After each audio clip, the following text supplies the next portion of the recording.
Good morning, everybody. Please have a seat.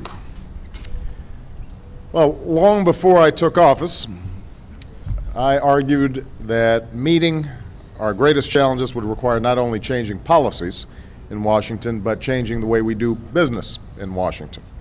It would require reforming a culture where the influence of lobbyists too often trumps the will of the people, rethinking government so that it works as effectively and efficiently as possible, and renewing our sense of common purpose so that we can bring people together in common effort. That's exactly what we've done this week.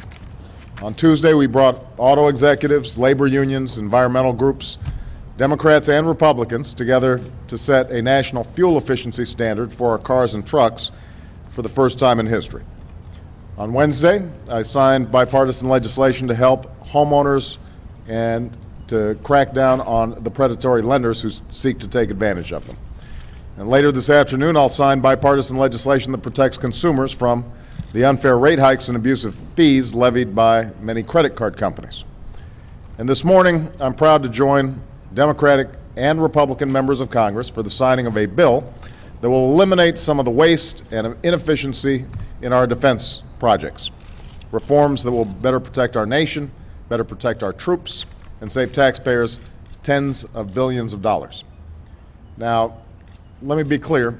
As Commander-in-Chief, I will do whatever it takes to defend the American people, which is why I've increased funding for the best military in the history of the world. We'll continue to make new investments in 21st century capabilities to meet new challenges. And we will always give our men and women in uniform the equipment and the support that they need to get the job done. But I reject the notion that we have to waste billions of taxpayer dollars to keep this nation secure.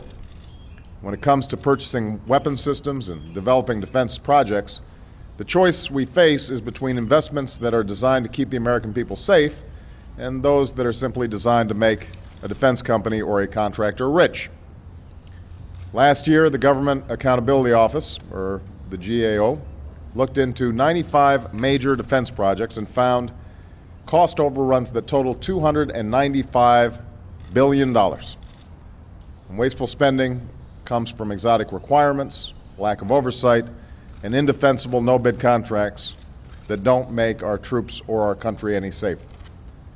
To put this in perspective, these cost overruns would have paid for our troops' salaries and provided benefits for their families for more than a year.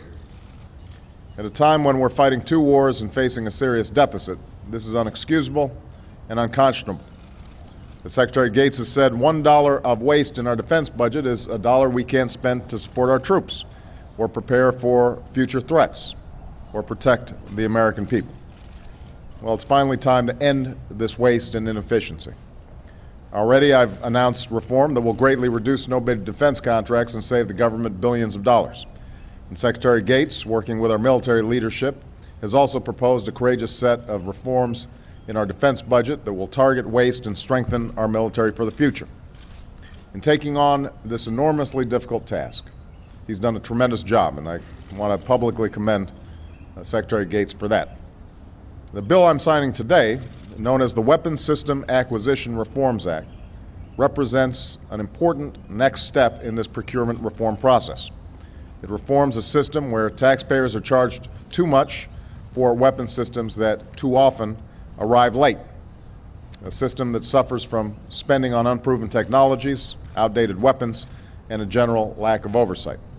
And the purpose of this law will be to limit cost overruns before they spiral out of control.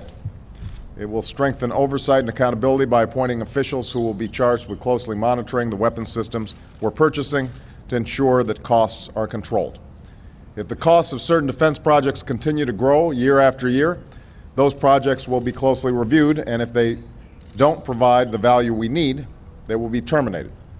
This law will also enhance competition and end conflicts of interest in the weapons acquisitions process so that American taxpayers and the American military can get the best weapons at the lowest cost.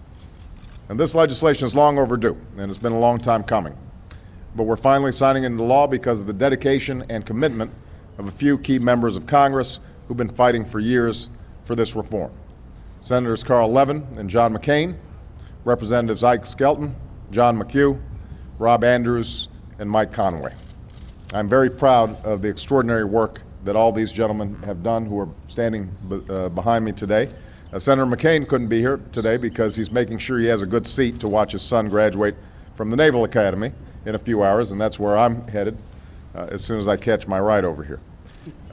But I will tell you that defense procurement reform was one of the issues that John McCain and I discussed in our first meeting after the election, and we pledged to work together to get it done.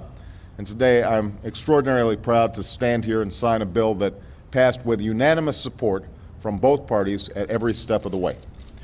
What all the gentlemen standing behind me, as well as Senator McCain knows, what Secretary Gates knows, what all members of Congress who have worked on this legislation understand, is that we have no greater responsibility than to ensure that our men and women in uniform have everything they need to do their jobs. And every penny we waste on this effort because of no-bid contracts or cost overruns is not only an affront to American taxpayers, it's an affront to our military. And while we have a long way to go to end this waste once and for all, the legislation I'm about to sign is a very important step in creating a government that is more efficient, more accountable, and more responsible in keeping the public's trust. So once again, I want to thank all these members of Congress who did extraordinary work, not only to pass the bill, but to get it here on time. I'm proud of them. I'm proud of Congress for sending me this legislation. That's why I'm going to go sign it right now. Thank you very much.